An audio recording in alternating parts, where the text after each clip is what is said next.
अक्सर पेशेंट मेरे पास आते हैं, बोलते हैं डॉक्टर साहब जोड़ों में बहुत दर्द है, बात समझ आती है, लेकिन साथ में एक लाइन और जोड़ देते हैं, मेरा यूरिक एसिड बढ़ गया। तो फिर आगे वो बोलने बोलने लगता है कि मैं अपनी यूरिक एसिड को कैसे घटाऊं। इंपॉर्टेंट बात यह है कि आपकी बड़ी परेशानी क्या है, जोड़ों में दर्द या यूरिक एसिड का बढ़ना। आप गौर करेंगे तो पाएंगे अधिकतर पेशेंट इस बात से परेशान है कि मेरा यूरिक एसिड बढ़ गया, जबकि परेशान होने वाली बात यह है कि उसके जोड़ों में दर्द है। तो हमें दर्द पे काम करना है या हमें यूरिक एसिड पे काम करना है? लोगों के दिमाग में, पेशेंट के दिमाग में भर दिया गया है कि दोनों आपस में जुड़े हुए हैं। यूरिक एसिड को कम कर दो दर्द कम हो जाएगा, यूरिक एसिड को बढ़ा दो दर्द बढ़ जाएगा। क्या ये कोरिलेशन है? एक्चुअली ये कोई कोरिलेशन है ही नहीं।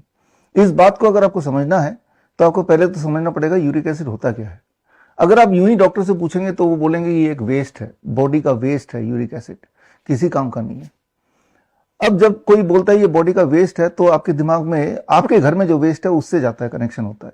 आपके घर में एक डस्टबिन होगा जहां पे दिन भर का वेस्ट आप डालते होंगे, और फिर सुबह कोई आता है होगा कूड़ा वाला, वो वेस्ट पूरा उठा के ले जाता होगा, पूरा का पूरा ले जाता होगा, फिर वो डस्टबिन आपको खाली करके दे देता होगा।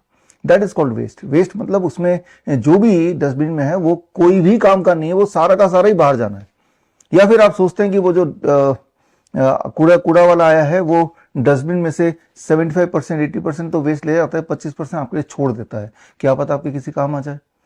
द आंसर इज नो, पूरा का पूरा ही वो ले जाएगा, पूरा डस्टबिन खाली करेगा, because it is waste. Waste का मतलब ये कि उसमें वो जो भी मटेरियल है वो किसी भी काम का नहीं है, ओनली देन। तो क्या uric acid is a waste? First of all it is not a waste, right. वो डॉक्टर की भाषा में यूरिक एसिड एक विलेन के रूप में आपके दिमाग में डाल दिया गया, भर दिया गया है कि यही विलेन है, इसीलिए आपको ये सारी तकलीफें हो रही हैं, पेन हो रहे हैं, जॉइंट पेन हो रहे हैं, आपका चलना फिरना उठना बैठना मुश्किल हो गया है। तो दिमाग पेशेंट का इस पे नहीं है कि पेन को कैसे कम करें, दिमाग पेशेंट का इस पे है कि यूरिक एसिड जो कि विलेन है उसको कैसे कम करें। इस बात को समझने की कोशिश करना होगा कि अगर यूरिक एसिड कम किया तो क्या होगा।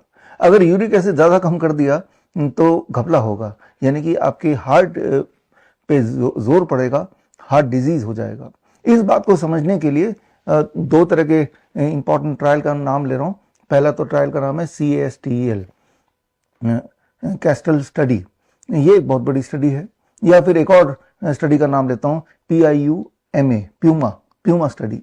ये बहुत बड़े बड़े दो स्टडी हैं, और ये दोनों स्टडी को अगर आप देखेंगे तो आप पाएंगे कि यूरिक एसिड को कम करने से हार्ट की बीमारी, कार्डियो मेटाबॉलिक डिसऑर्डर हो सकता है या हो जाता है। तो यानी कि सबसे पहली बात कि यूरिक एसिड को कम करना यानी कि खतरा मोल लेना है। जॉइंट की दिक्कत वहीं की वहीं रहेगी, साथ में एक और बीमारी आप लेके आ जाएंगे। तो ये समझना होगा कि यूरिक एसिड का जो आंकड़ा है, जो डॉक्टर ने बताया कि 7 mg/dl से नीचे रहना चाहिए अगर आप मेल हैं, और अगर आप फीमेल है तो 6 mg/dl से नीचे रहेगा। ये भेदभाव क्यों है भाई? ये समझने की बात है कि भाई जो among the women the metabolism of uric acid is much more, क्योंकि एक वुमेन के बॉडी में अलग अलग तरह के हार्मोन होते हैं, इस तरह से जो ज्यादा अच्छा मेटाबोलाइज कर लेते हैं, तो दोनों का अलग अलग दिया है। अगर ऐसी बात है तो मेनोपॉज के बाद बहुत सारे हार्मोन जो पहले बनते थे फीमेल ओरिएंटेड, वो बनते नहीं है, तो तब तो उसका 7 mg/dl हो जाना चाहिए नॉर्मल वैल्यू। अगर आप इस बात को ध्यान से देखेंगे तो आंसर इज यस, उसके बाद 7 mg हो जाना चाहिए अगर इस थ्योरी को ले जाएं। लेकिन क्या ऐसा डॉक्टर आपको बताएंगे? वो नहीं बताएंगे। तो थोड़ी रिसर्च आपको करनी पड़ेगी। रिसर्च करने के लिए जितनी सारी बातें फिलहाल मैंने अभी तक बताई, इन सारे बातों के से जुड़े हुए जो ऑथेंटिक रिसर्च पेपर हैं, बड़े से बड़े जर्नल, जैसे एक रिसेंट जर्नल का रिपोर्ट आया था आज से 2.5 साल पहले नेचर में। Nature is one of the most prominent and well respected journal, और 28 दिसंबर 2022 में जो रिसर्च आया था उसको आप पढ़िए। विश्वरूप.com/यूरिक एसिड में आप जाएंगे तो जो मैं बताने जा रहा हूँ या बताया उसके रेफरेंसेस उसमें दिए हुए हैं, क्योंकि आपकी चिंता पेन नहीं है, आपकी चिंता है यूरिक एसिड। और अगर चिंता यूरिक एसिड पे फोकस गया तो समझ लीजिए आपकी जान दांव पे लग जाएगी। इसको मैं थोड़ा सिंपल भाषा में समझाता हूँ। गौर कीजिए, जब कोई डायबिटीज पेशेंट का ब्लड शुगर बहुत हाई चला जाता है तो उसका यूरिक एसिड अपने आप लो आ जाता है। तो यूरिक एसिड एक मिस्ट्री है, राइट। तो आपके लिए तो लो होना अच्छा था, तो अपने आप को डायबिटिक बना लीजिए, आपका ब्लड शुगर को 400 से ऊपर ले जाइए, यूरिक एसिड अपने आप नीचे आ जाएगा। तो क्या चलेगा? आप बोलेंगे नहीं, not at the cost of diabetes. जब not at the cost of diabetes है तो then why at the cost of heart disease, right. बहुत नीचे जाने के जाना ही अगर आपका गोल है तो हार्ट डिजीज भी हो सकता है बहुत नीचे जाने से, या हाई ब्लड शुगर अगर हो जाए, उसको मेंटेन किया जाए वेरी वेरी हाई, जो कि आपके लिए खतरनाक है, तो भी आपका यूरिक एसिड नीचे आ जाएगा। अगर आपको आंकड़े ही नीचे लाने हैं, अगर आपको नंबर्स से ही मतलब है। लेकिन मैं याद दिला दूं, आपको नंबर से मतलब नहीं होना चाहिए। आपको मतलब है कि आपकी जो ओरिजिनल सिम्टम्स हैं, जिसकी वजह से आप डॉक्टर के पास गए थे, वो तो डॉक्टर ने आपको कनेक्ट कर दिया, वो आपके तो गाउट है, गाउट पेन बोल सकते हैं, जॉइंट पेन बोल सकते हैं। मतलब ये कि दोषी यूरिक एसिड है, तो इस पे हमें प्रहार करना पड़ेगा। याद रखिए, आपकी यूरिक एसिड की वैल्यू कई सारी दवाइयों से भी ऊपर नीचे होती है। फॉर एग्जांपल बीपी की दवाई लोसार्टन, उसको अगर आप लेंगे या ले रहे हैं तो वो भी आपके यूरिक एसिड को नीचे गिराएगा। हालांकि उसका जो प्राइमरी रोल ये होना चाहिए सिर्फ ब्लड प्रेशर को कंट्रोल करने का, लेकिन एज ए साइड इफेक्ट वो यूरिक एसिड को नीचे गिराएगा। लेकिन आप तो नीचे ही चाहते थे। उसके ठीक विपरीत ब्लड प्रेशर के कुछ और दवाइयां, जैसे डायूरेटिक्स है या फिर बीटा ब्लॉकर्स हैं, ये आपके ब्लड प्रेशर को तो नीचे करेगा लेकिन यूरिक एसिड को बढ़ा देगा। तो यूरिक एसिड इज मिस्ट्री। वो बॉडी में कितना संतुलित होना चाहिए वो क्लियरली कोई बता नहीं सकता है। बहुत लोग ऐसे होते हैं जिनके बॉडी में कोई पेन नहीं है, कोई जॉइंट पेन नहीं है, कोई गाउट के सिम्टम्स नहीं है, लेकिन उसका यूरिक एसिड ज़्यादा है। एट द सेम टाइम ऐसे ही बहुत लोग हैं जिनका यूरिक एसिड का नॉर्मल रेंज के अंदर ही है, लेकिन उनको गाउट की प्रॉब्लम है। तो बोलने का मतलब है कि these are two exclusive thing, ये आपस में कनेक्टेड नहीं है, आपस में एसोसिएटेड नहीं है। जो जो बातें मैंने बताई, इनके जो सोर्सेज हैं, इनके जो रेफरेंसेज हैं, वो मैंने अभी आपको बताया। bishop.com/uric acid में जाके आप देख सकते हैं। आप सोच के देखिए आप किसकी बात मानेंगे। जो दुनिया बोल रही है वो इंपॉर्टेंट है, वो सही है, या रिसर्च से जो साबित हुआ वो सही है। अगर आप ये सोचते हैं कि जो साबित किया जा सके, जो प्रूवन है, जो लिखित में है, उसी को आप मानना चाहते हैं, तो इसी को सुनते रहिए। तो मैं फिर याद दिला दूं कि आपका जो बेसिक मकसद है वो यूरिक एसिड को घटाना बिल्कुल नहीं है। आपका बेसिक मकसद ये है कि आपके जो डिस्कम्फर्ट्स हैं, आपके जो पेन है, उससे रिलीफ पाना। तो पेन जो है उसको रिलीफ पाने के लिए कई लोग यूरिक एसिड की दवाइयां लेने लगते हैं, इस होप से कि यूरिक एसिड घट जाएगा और मेरा पेन भी चला जाएगा। यूरिक एसिड तो घट ही जाता है। जैसे यूरिक एसिड की जो दवाइयां हैं बहुत ज़्यादा प्रचलित, अलोप्यूरिनॉल या फेबुजोस्टेट, इस तरह की जो कुछ दवाइयां हैं जो पेशेंट को दिया जाता है, और कुछ समय बाद उसका यूरिक एसिड का नंबर जो कि वो चाह रहा था वो बिल्कुल नीचे आ जाता है। लेकिन उसी पेशेंट से पूछेंगे कि आपका पेन भी उसी रेशियो से या उसी तेजी से नीचे आया, the answer is certainly not, right. तो एक तरह से डॉक्टर ने अपना गोल अचीव कर दिया कि आपके यूरिक एसिड को नॉर्मल रेंज में ले आया, लेकिन आपका प्राइमरी गोल वो नहीं था। डॉक्टर के दिमाग में जो गोल था यूरिक एसिड का, वही आपके दिमाग में भर दिया गया है। तो कंक्लूजन यहाँ पे करते हैं। पहली चीज कि आपका जो पेन है उसका रिस्पॉन्सिबल यूरिक एसिड नहीं है।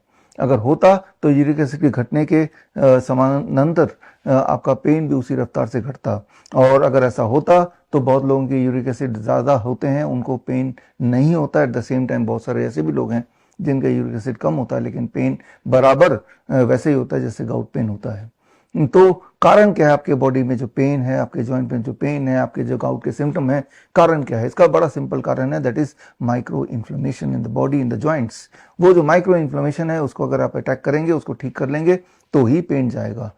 उसका सोल्यूशन यूरिक एसिड नहीं है।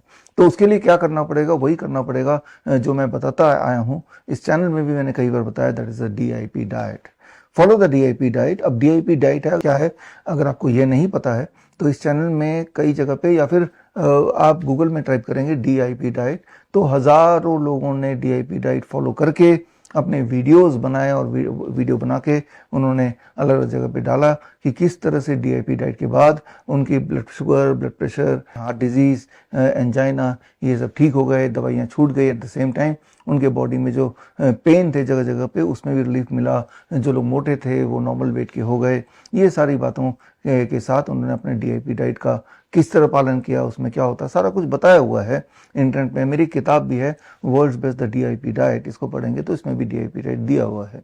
तो करना क्या होगा? करना ये होगा, you have to focus on your symptoms, you have to focus on your discomfort, and in this context the focus is only the pain. If that is so, उस पेन को रिड्यूस करने के लिए मे बी 1 महीने से 3 महीना लगेगा, be on DIP diet, और इससे आप देखेंगे कि भाई आपका पेन धीरे धीरे कम हो रहा है, यानी कि जो आपका ओरिजिनल गोल था वो अचीव हो रहा है।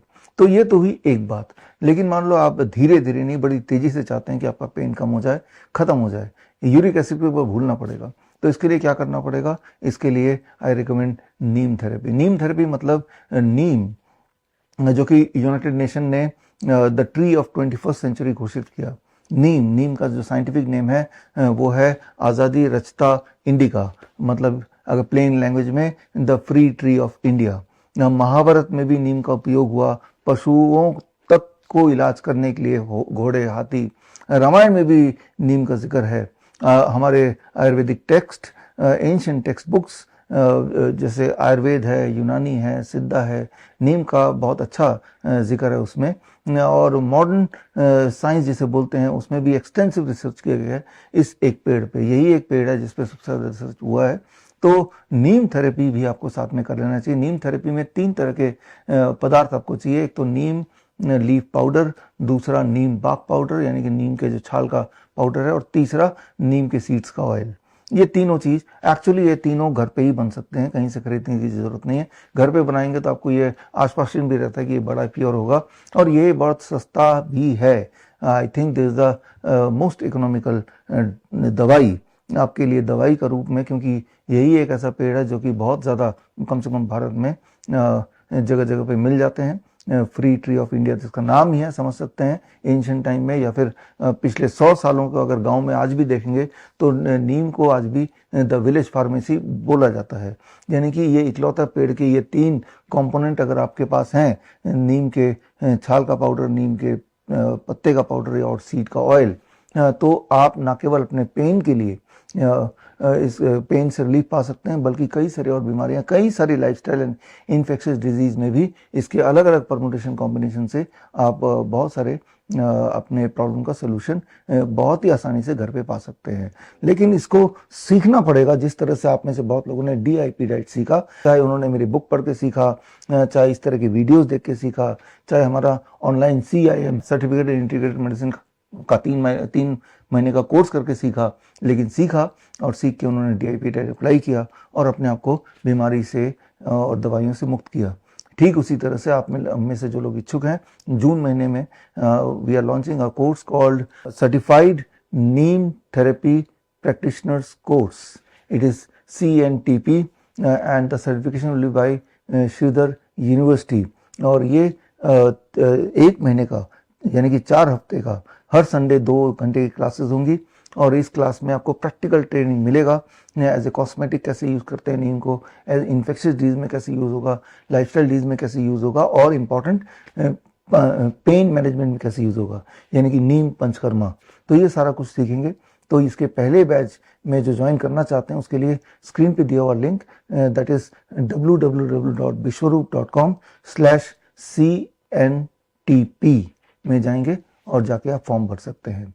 तो मुझे लगता है कि इसके बाद जो आपने इस वीडियो में देखा और समझा कि आपकी जो शिकायतें हैं, आपके बॉडी के जो डिस्कम्फर्ट्स हैं, आई होप उसको कम करने में ये नॉलेज आपकी ज़रूर काम आएगी। All the best, thank you, जय हिंद। हम रखें आपका ख्याल। लाइफस्टाइल डिजीज हो या इन्फेक्शियस इलनेस, कॉस्मेटिक्स हो या पेन मैनेजमेंट, घर पर ही बनाएं अपनी दवा। Ancient wisdom and modern evidence base का अनोखा मिश्रण। Join 1 month online training, be a certified neem therapy practitioner.